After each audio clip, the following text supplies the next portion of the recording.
අයිබෝවන් රාමුවෙන් එහා දේශපාලන වියමන දේශාටනය ලෝකෙ පුරා කරන සංචාරයේදී අද දවසේත් ලෝකයේ සුවිශේෂී රටක් ගාව අපේ නවතින තීරණය කරනවා. අද අපි නවතින්නේ උතුරු අර්ධගෝලයේ ඉහළින්ම පිහිටි රට ගාව. මේ රට වැදගත් වෙන්නේ උතුරු අර්ධගෝලයේ ඉහළින්ම පිහිටි රට හින්දා විතරක්ම නෙමේ.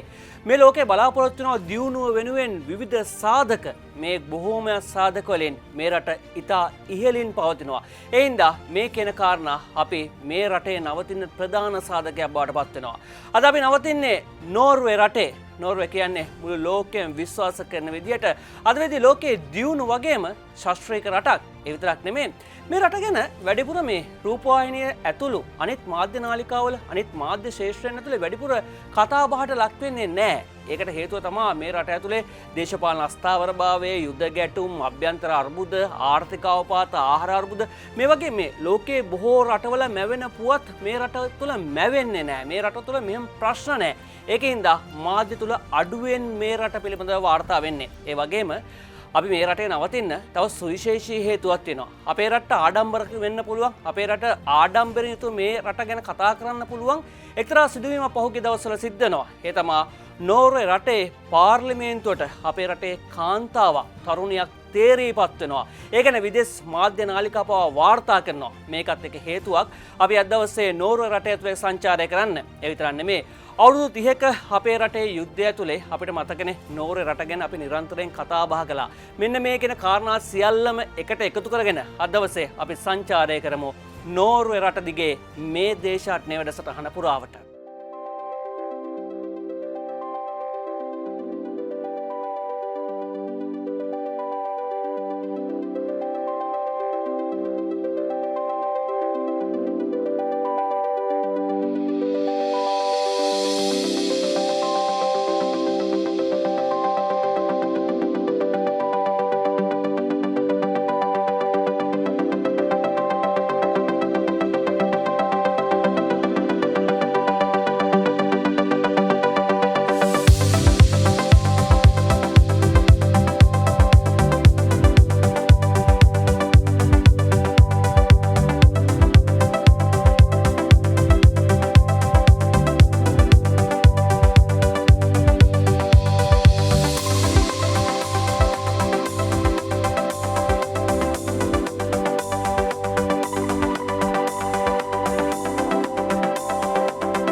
අපි අද දේශාටනයෙන් නෝර්වේ රාජ්‍ය සංචාරය කරනවා.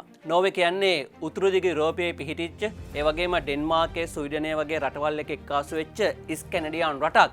නෝර්වේ රාජ්‍යයට මේ නම ලැබෙන්නේ සුවිශේෂී හේතුවක් හින්දා. විශේෂයෙන්ම මේ ඇට්ලාන්ටික් සාගරයට මායිම්ම උතුරු දිශාවට වැටලා තියෙන නෝර්ත්වේ කියන මාර්ගය හින්දා තමයි නෝර්වේ කියන නම හැදිලා තියෙන්නේ. දැන් අපි භූමි ප්‍රමාණය ගත්තොත් එහෙම වර්ග කිලෝමීටර් 3,85,700කින් විශාලත්වයෙන් යුතු රටක් විදිහට තමයි අපිට නෝර්වේ රාජ්‍ය හඳුනා ගන්න පුළුවන්කම ලැබෙන්නේ. ඒ වගේම මිලියන 5.32 වගේ ජනතාවක් මේ රාජ්‍ය තුලේ ජීවත් වෙනවා. අපි දිග ගත්තොත් එහෙම මේ රටේ කිලෝමීටර් ගානෙන් දිග ගත්තොත් එහෙම කිලෝමීටර් 1852ක විතර දිගින් යුක්තයි. ඒ වගේම පල්ලෙන් ගත්තොත් එහෙම කිලෝමීටර් 431ක් විතර පල්ලෙන් යුක්තයි. දැන් 431 කියපු ගමන් ඔබට මතක් වෙනවා අපේ රටේ පළලම කොටසට සමානයි නෝර්වේ රටේ පළලම කොටසත් කිලෝමීටර් 431ක් කියන ප්‍රමාණය. ඒ වගේම මේ අපේ රටත් එක්ක සංසන්දනාත්මක බැලුවොත් එහෙම අපේ රටේ මිලියන 21ක ජනතාවක් ජීවත් වෙනවනේ. හැබැයි නෝර්වේ රටේ ජීවත් වෙන්නේ මිලියන 5කට ආසන්න ජනතාවක්. එතකොට මිලියන 5ක් ගත්තාම අපේ රටට වඩා විශාල භූමි ප්‍රමාණයක 4න් එකක් වගේ ජනතාවක් තමයි නෝර්වේ රට ඇතුලේ ජීවත් වෙන්නේ. ඒකින්ද ජන ඝනත්වය ඉතා අඩු රටක් විදියට අපිට නෝර්වේ රාජ්‍ය හඳුනා ගන්න පුළුවන්කම ලැබෙනවා. කොටින්ම අපේ රටේ බස්නාහිර පළාතේ ජීවත් වෙන ජනගහනයට සමාන ජනගහනයක් තමයි මුළු නෝවේ රටේම ජීවත් වෙන්නේ. ඉතින් මේකත් එක්ක ජනගණත්වයේ අඩු සහ ඒකත් එක්ක වගා භූමි ප්‍රමාණය වැඩි සහ ආර්ථිකයේ වැඩි වශයෙන් භූමිය භාවිතා කරන රටක් විදියට අපිට නෝවේ රාජ්‍ය හඳුනා ගන්න පුළුවන්කම තියෙනවා. ඒ වගේම නෝවේ රාජ්‍යයේ උතුරු දෙසින් අපිට ග්‍රීන්ලන්තය, ඒ වගේම නැගෙනහිර දෙසින් රුසියාව, දකුණෙන් ඩෙන්මාර්කයත් එක්කම පොටු මුහුදු තීරයක් මේ විදිහට අපිට හඳුනා ගන්න පුළුවන්කම ලැබෙනවා. ඒ වගේම නෝවේ රාජ්‍ය ගැන කතා කරද්දී ඔස්ලෝ ගැන කතා නොකර බෑ. ඔස්ලෝ තමයි නෝවේ රාජ්‍යයේ අගනුවර බවට පත් වෙන්නේ. ඉතින් ඔස්ලෝ රාජ්‍ය ගැන ඔස්ලෝ නගරය පිළිබඳව නෝවේ රාජ්‍ය ගැන කතා බහ කරද්දී හැමදෙනාගේම අවධානය යොමු වෙනවා. බොහොම කාර්යබහුල නගරයක් විදියට ඔස්ලෝ නගරය අපිට හඳුනා ගන්න පුළුවන්කම තියෙනවා. ඒ විදිහටම මේ නෝවේ රාජ්‍යයේ පිහිටීම අද වෙද්දි ටික ටික අපි මේ විදිහට කතා බහ කරගෙන යද්දී විශේෂයෙන්ම නෝවේ රට පිළිබඳව කතා කරන සුවිශේෂී හේතුවක් බවට පත් වෙනවා. මෑත වකවානුවේ මෙවන පුවත්. ඒ අතරේ අපි කලිනුත් කතා කළා මේ ලාංකික තරුණියකට හම්බෙච්ච සුවිශේෂී අවස්ථාව.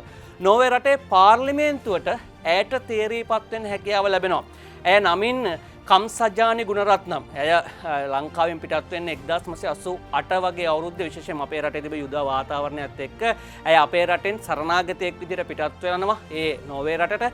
ඊපස්සේ ඇයට පුළුවන්කම තියෙනවා නෝවේ රට ඇතුලේ තමන්ගේ අධ්‍යාපනය හදාරන්න. ඒ අධ්‍යාපනය හදාරලා එතනින් පස්සේ ඇය ඔස්ලෝ නගර සභාවට ඇය තරඟ වදිනවා. ඒ තරඟ වැදීමෙන් පස්සේ ඇයට පුළුවන් වෙනවා විශේෂයෙන්ම ඔස්ලෝ නගර සභාවේ සමාජිකාවක් බවට පත් වෙන්න. ඊට පස්සේ ඇය නියෝජ්‍ය නගරාධිපතිනිය බවට පත් වෙනවා. එතනින් පස්සේ ඇය පාර්ලිමේන්තු මැතිවරණයට ඉදිරිපත් වෙලා අද වෙද්දි මුළු ශ්‍රී ලාංකිකයන්ටම ආඩම්බරයක් බවට පත් වෙමින් පාර්ලිමේන්තුවේ නියෝජනය කරන පාර්ලිමේන්තුවේ මන්ත්‍රීවරයක් බවට පත් වෙලා තිනවා. ඉතින් මේ කාරණාත් එක්ක නෝවේ රට ඇතුළත් අපේ රටේ නියෝජනයක් පාර්ලිමේන්තුව නියෝජනය කරනවා කියන අභිමානයත් අපිට අපේ හදවතේ තියාගන්න පුළුවන්. මේ කාරණාත් එක්ක අපි නෝවේ රටේ තව තොරතුරු හොයාගෙන යන්නයි මේ විදිහට ලෑස්ති වෙන්නේ.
අපි දැල්ලැස්සේ වෙන්නේ නෝවේ රටේ ඉතිහාසය හොයාගෙන යන්න. ක්‍රිස්තුපූර්ව 5000 ඉඳන් ක්‍රිස්තුපූර්ව 4004 කාලය වෙනකන් අපිට විශේෂයෙන්ම නෝවේ කියන්නේ කුෂිකාර්මික ජනාවාස පැවතිච්ච රටක් විදියට අඳුන ගන්න පුළුවන්කම තියෙනවා. එහෙම සිද්ධ වෙන්නේ විශේෂයෙන්ම නැගෙනහිර නෝර්වේයෙන් මේ වෙනුවේ මේ පිළිබඳව විවිධාකාර සාක්ෂි හම්බෙලා තිනවා. ඉතිහාසඥයන් විශ්වාස කරනවා මේ කියන කාල සීමාව ඇතුළේ කුෂිකාර්මික ජනාවාස මේ කියන නෝවේ රටේ නැගෙනහිර ප්‍රදේශවලට වෙන්න තියෙන්නේ නැති කියලා. ඒත් එක්කම ක්‍රිස්තුපූර්ව 1500ත් 500ත් අතර කාලේ මේ කුෂිකාර්මික ජනාවාස ටිකෙන් ටික නැගෙනහිර ප්‍රදේශවලින් දකුණු ප්‍රදේශයට ව්‍යාප්ත වෙන්න පටන් අරගෙන තිනවා. ඒත් එක්කම උතුරු ප්‍රදේශයේ වැසියෝ මේ කලින් වගේම දඩයම් කිරීම, ඒ වගේම අසුන් නැල්ලීම මේ කියන කාරණා එක තමයි තමන්ගේ ජනාවාසකරණය ආරම්භ කළා කියලා අපිට ඉතිහාසය හොයාගෙන යද්දී තොරතුරු හම්බෙන්නේ. ඒ වගේම මේ දැන් නෝවේ රටට විශාල භූමි ප්‍රතීරයක් වගේම නෝවේ රටට විශාල මුහුදු තීරයක් අයිති වෙලා තිනවා. මේ මුහුදු තීරයත් එක්කම මේ අසුන් නැල්ලීමේ කර්මාන්තය අතීතයේ ඉඳන්ම නෝවේ රට ඇතුලේ කර්මාන්තයක් විදිහට සිද්ධ වුණා කියන දේ අපිට හඳුනා ගන්න පුළුවන්කම තියෙනවා. ඒ වගේම 8 වන සියවසේ අවසාන දශකයට වගේ වෙද්දී නෝවේ ජාතිකයන් මුහුද හරහා බ්‍රිතාන්‍ය, ඒ වගේම අනිකුත් රටවලට අයිස්ලන්තය, ග්‍රීන්ලන්තය වගේ රටවල් වලට සංචාරය කරන්න ව්‍යාප්ත වෙන්න පටන් ගන්නවා. මේ ව්‍යාප්තිය ගැන කතා කරද්දී මේ සුවිශේෂී කොට්ටාසයක් ගැන අපි කතා කරන්න ඕනේ. ඒ තමයි වයිකින්වරු. දැන් වයිකින්වරු කියපු ගමන් ඔබට මතක් වෙන්නේ සිනමා දර්ශන චිත්‍රපට. චිත්‍රපටිවල අපි දකිනවානේ සතුන්ගේ හම් වලින් හදාගත්ත ලෝගු පෙරවගත්ත, ඒ වගේම යකඩ ආයුධ පාවිච්චි කරන හැදිදැඩි වයිකින්වරු. ඔවුන්ගේ නිජ භූමිය, ඒ වගේම මේ ඔවුන්ගේ ජීවත් වෙච්ච භූමිය විදිහට අපි අඳුනගන්නේ නෝවේ රාජ්‍යය තුළ ඒ අවට කලාපය. වයිකින්වරුන් ක්‍රිස්තු වර්ෂ 8 වන සියවසේදී විතර මේ විශේෂයෙන්ම මේ 8 වන සියවසත් 11 වෙනි සියවසත් අතර මේ කාල සීමාව ඇතුලේ යුරෝපය, ආසියාව, ඒ වගේම උතුරු අත්ලාන්තික් දූපත් ආක්‍රමණය කරන්න පටන් ගන්නවා. ගවේෂණය කරන්න පටන් ගන්නවා. ඔවුන් ඒ තැන්වල ජනපද පිහිටවනවා. විශේෂයෙන්ම මේ ඔවුන් සාගර ගමන්වල නිරත වෙච්ච කොට්ටාසයක් විදිහට තමයි අපිට ඉතිහාසය ඇතුලේ අඳුන ගන්න පුළුවන්කම ලැබෙන්නේ. ඒ වගේම නෝර්වේ, ස්වීඩනය, ඩෙන්මාර්කය මේ කියන මේ අපි කතා කරපු ස්කැනඩියානු රටවල් වලින් නවබිම් හොයාගෙන යන්න මේ වයිකින් වරුන් උත්සාහ කරනවා. ග්‍රීන්ලන්තය, එතකොට බ්‍රිතාන්‍ය, මධ්‍යධරණී සාගරය, කළු මුහුද මේ ප්‍රදේශවල වැඩි වශයෙන් මොවුන් සංචාරය කළා කියලා ඉතිහාසය තුල සඳහන් වෙලා තියෙනවා. ඒ වගේම මේ සංචාරයේදී ඔවුන්ට මේ වැඩි පහසුවක් ලැබිලා තියෙනවා. ඔවුන් භාවිතා කළ යාත්‍රාවන් ඔවුන් ගැඹුරු මුහුදේ වගේම නොගැඹුරු මුහුදේත් ඉතාම පහසුවෙන් ගමන් කළා, යාත්‍රා කළා කියලා තමයි ඉතිහාස පොත්වල ලියලා තියෙන්නේ. විශේෂයෙන්ම ඔවුන් භාවිතා කරපු දිගැති, ඒ වගේම මේ ඉතාම පහසුවෙන් හසුරවා ගන්නට පුළුවන් යාත්‍රාත් එක්ක ඔවුන්ට විශේෂයෙන්ම රටවල් හොයාගෙන යන්න පුළුවන්කම ලැබිලා තිනවා. එංගලන්තය, ඒ වගේම වේල්සය, ඒ වගේම අයර්ලන්තය වයිකින්වරුන්ගේ පහසු ගොදුරු බවට පත් වුණා කියලා තමයි නෝර්වේ ඉතිහාසය හොයාගෙන යද්දී අපට දැනගන්නට පුළුවන්කම ලැබුණේ.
අද දේශාට්‍යයෙන් අපි නැවතුනේ නෝර්වේ රාජ්‍යයේ. නෝර්වේ රාජ්‍යයේ ඉතිහාසය ටිකෙන් ටික අපේ විවරණය කරගත්තා. ඒත් එක්කම 1814 අවුරුද්ද කියන්නේ නෝර්වේ රටට විශේෂ අවුරුද්දක්. විශේෂයෙන්ම විවස්ථාමය රාජාණ්ඩුව සහිත ඒකේ රාජ්‍යයක් බවට නෝර්වේ රාජ්‍ය පත් වෙන්නේ 1814 දී. 1814 ආණ්ඩුක ව්‍යවස්ථාව මගින් තමයි තීරණය කරන්නේ පාර්ලිමේන්තුව, ඒ වගේම කැබිනට් මණ්ඩලය, ශ්‍රේෂ්ඨාධිකරණය කියන මේ බලව්‍යුහයන් තුන අතරේ රාජ්‍ය බලය බෙදිලා යන විදිහට රටේ ආණ්ඩුක්‍රම ව්‍යවස්ථාව සම්පාදනය කරන්න.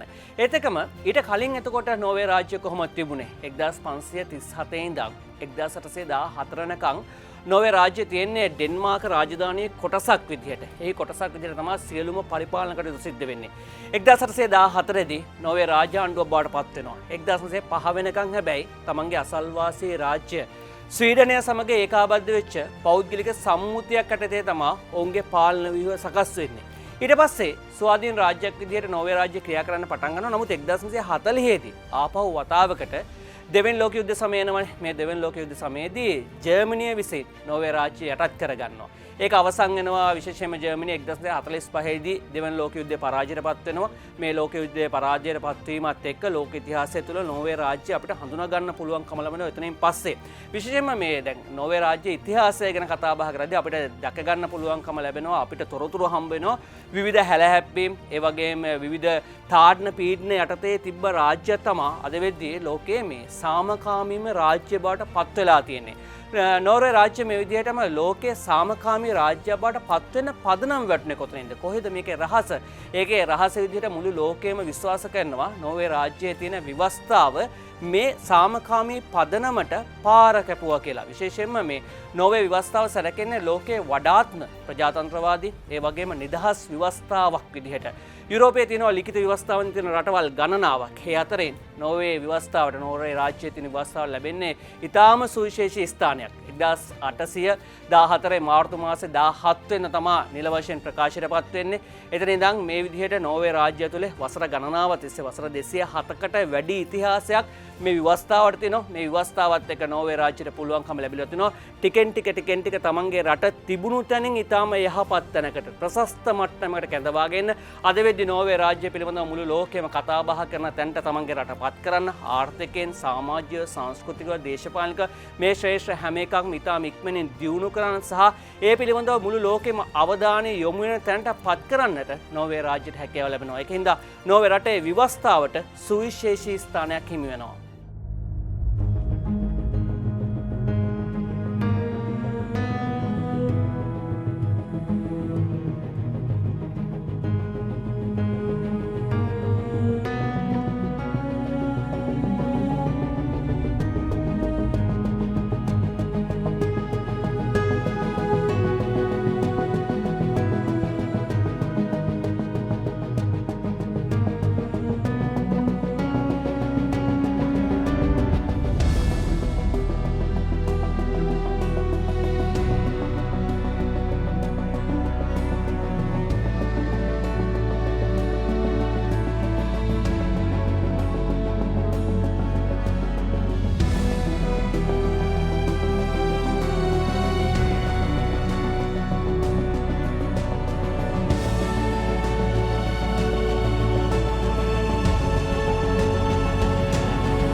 නෝර්වේ රාජ්‍ය ඉතිහාසය ගැන කතා කරද්දී ඉතිහාසින නෝර්වේ රාජ්‍ය අත දක්වා ආපු ගමන ගැන කතා කරද්දී අපිට විශේෂයෙන්ම මේ වගේ සුවිශේෂී සන්ධිස්ථාන කිහිපයක් හඳුනා ගන්න පුළුවන්කම ලැබෙනවා. රාජාණ්ඩුවක් බවට පත් වීම, විවස්ථාවක් ඇති වීම, මේ වගේ කියන කාරණා.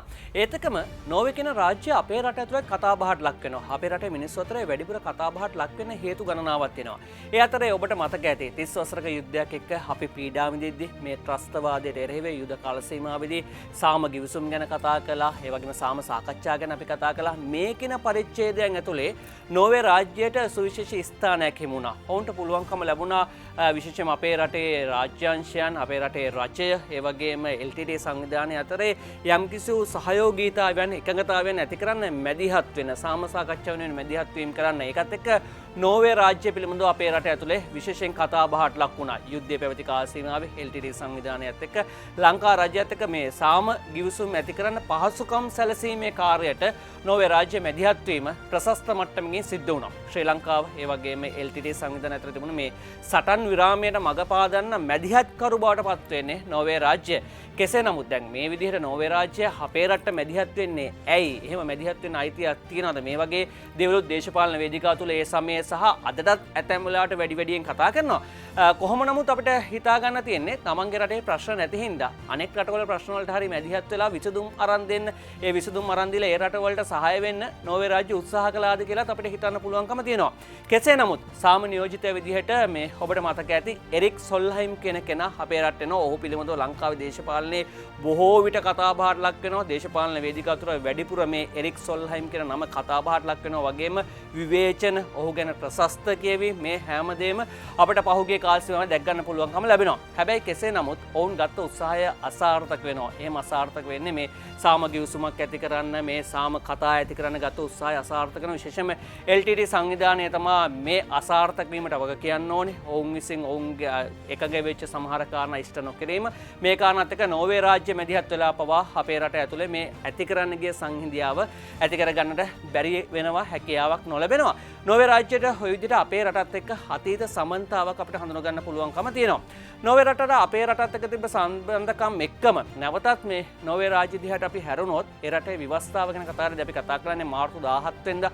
මාර්තු 17 වෙනිදාම තමයි ඔවුන්ගේ රටේ ජාතික දිනය විදිහට සමරන්නේ. ඔවුන්ගේ රටේ ජාතික දිනය විදිහට සමරන දැන් සෑම රටම ජාතික දිනයක් සමරනවා. ජාතික දිනය සමරද්දී අනෙක් රටවල අපි දකිනවා සන්නද්ධ සේවාව ප්‍රදර්ශනය කිරීම, සන්නද්ධ ආයුධ ප්‍රදර්ශනය කිරීම, යුද්ධ බලය ප්‍රදර්ශනය කිරීම. හැබැයි නෝර්වේ රාජ්‍ය තුලේ මේ දේ අපිට දකින්න ලැබෙන්නේ නැහැ. අනෙක් රටවල වගේ ජාතික දිනයට ආරක්ෂකයන් සම්බන්ධ කරගන්න එක, නැත්නම් බට පෙළපාලි, ආයුධ සන්නද්ධ රථ පෙළපාලි, මේ දේවල් නෙමෙයි අපිට නෝර්වේ රට ඇතුලේ දකින්න පුළුවන්කම ලැබෙන්නේ. විශේෂයෙන් පාසල් සිසුන්, කුඩා දරු දැරියන් එක්කාසු කරගත්ත බොහොම සුන්දර දසුනක් මේ ජාතික දිනයේ දවසේ අපිට දැක ගන්න හැකියාව ලැබෙනවා නෝර්වේ රාජ්‍ය ඇතුලේ. ඒ වගේම මේ නෝර්වේ රාජ්‍ය අපි කතා කරපු විදිහට පාර්ලිමේන්තු ආණ්ඩු ක්‍රමයක් සහිත ඒකීය ව්‍යවස්ථාමය රාජාණ්ඩුවක්නේ. මේ ඒකීය ව්‍යවස්ථාමය රාජාණ්ඩුවේ නෝර්වේ රාජ්‍ය ናයකයා බවට පත් වෙන්නේ මේ විශේෂයෙන්ම අගමැතිවරයා. ඒ වගේම නෝර්වේ රජු මේ කියන කාරණාත් එක්ක රජු සහ අගමැතිවරයා අතරේ බලතල බෙදී යාම සිද්ධ වෙනවා. නෝර්වේ රාජාණ්ඩුව තමයි නිල වශයෙන් විධායක බලය ලබන්නේ. විධායක බලයට හිමිකම් කියන්නේ ඔවුන් තමයි විධායකයේ මෙහෙයුම සිද්ධ කරන්නේ. නමුත් පාර්ලිමේන්තු ආණ්ඩු ක්‍රමයක් හඳුන්වා දීමෙන් පස්සේ රජුගේ රාජකාරියක් ලෙස විධායක ආණ්ඩුවේ අගමැතිතුමාව සහ අනෙකුත් ඇමතිවරු පත් කිරීම, ඊටම විධිමත් ලෙස පත් කිරීම සහ ඔවුන් සේවයෙන් ඉවත් කිරීම, මෙන්න මේ කියන කාරණා මේ රජතුමාට පැවරෙනවා. ඒ වගේම රාජාණ්ඩුව මේ විශේෂයෙන්ම නෝර්වේ සන්නද්ධ හමුදාවන්හි සේනාධිනායකයා වෙනවා. ඒ වගේම විදේශයන් නියෝජනය කිරීමේ ප්‍රධාන රාජ්‍ය ත්‍රාන්තික නිලධාරියා විදිහට මේ විධායකය කටයුතු කිරීම සිද්ධ වෙනවා. මේ වන විට මේ නෝර්වේ රාජ්‍ය පාලකයෙක් විදිහට කටයුතු කරන්නේ වර්ෂ 1991 ජනවාරි මාසේ 17 වෙනිදා රාජ්‍යත්වයට පත්වෙච්ච පස්වන හැරල් රජු. ඒ වගේම ඉතින් ඔහු විසින් තමා අගමැතිවරයා පත් කිරීම, කැබිනට් මණ්ඩලය පත් කිරීම මේ කියන කාරණා සිද්ධ කරන්නේ. ඉතින් මේ සියලු කාරණාත් එක්ක නෝර්වේ රාජ්‍ය අද වෙද්දී ඒකීය රාජ්‍යයක් විදිහට තමන්ගේ ස්ථාවරය මේ ලෝකය ඇතුලේ පතුරවා හරමින් තියෙනවා.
රාමුවෙන් එහා දේශපාලන වියමන එම නැත්නම් දේශාටනය අද දවසේ අපි අපේ නවාතැන්පල බවට පත් කළ ගත්තේ නෝර්වේ රාජ්‍යයේ ඉතිහාසය සහ අපේ රටත් එක්ක තියෙන සම්බන්ධතාවය අපේ රටේ භූවිෂමතා ලක්ෂණ වලට නෝර්වේ රාජ්‍යයේ තියෙන භූවිෂමතා ලක්ෂණ වල සමානකම අසමානකම් මේ සියල්ල අපි හොයාගෙන ගියා. ඒ වගේම ඉතිහාසයේ කුෂිකාර්මික රටක් විදියට කුෂිකාර්මික ජනාවාසකරණයෙන් ආරම්භ වෙලා එතනින් පස්සේ කොහොමද රටවල් වලට සංචාරය කිරීම සිද්ධ වුණේ, ආක්‍රමණය කිරීම කළේ වයිකින් වරුන් වවුන් පිළිබඳව අපි කතා බහ කළා. ඒ වගේම නෝර්වේ රාජ්‍ය තමන්ගේ රටට ව්‍යවස්ථාවක් හඳුන්වා දීම, ලිඛිත ව්‍යවස්ථාවක් විදියට ඒකේ රාජ්‍යයක් විදියට තමන්ගේ රට ගොඩනැගීම, එතනින් පස්සේ විවිධ හැලහැප්පීම් යටතේ තිබුණු රටක් අද වෙද්දී ලෝකයේ ඉහළම ආර්ථිකයක් හිමි රටක් බවට පරිවර්තනය කිරීම සහ ඒ ඉහළම ආර්ථිකයක් තියෙන රට ඇතුලේ අපේ රටෙන් ගිය තරුණියක් පාර්ලිමේන්තු මන්ත්‍රීවරියක් බවට පත්වීම යුද සමයේදී අපේ රටට නෝර්වේ රාජ්‍යයෙන් දීපු දායකත්වයේ ඔවුන් ගත්ත උත්සාහයන් ඔවුන් අනෙක් රටවල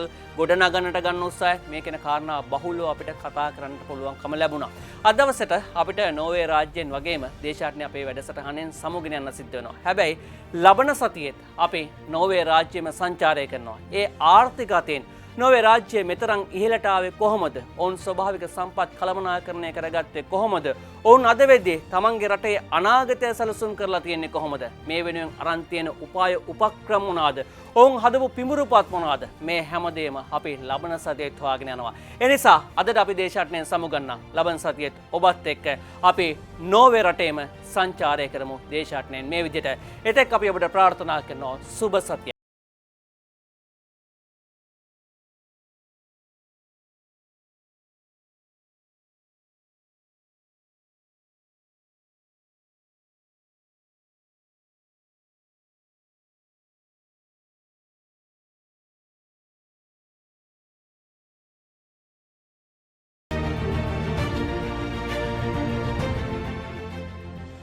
මෙවැනි වටිනා වැඩසටහන් නැරඹීමට ජයමග TV YouTube නාලිකාව සබස්ක්‍රයිබ් කර සීනුව ලකුණ ක්ලික් කරන්න.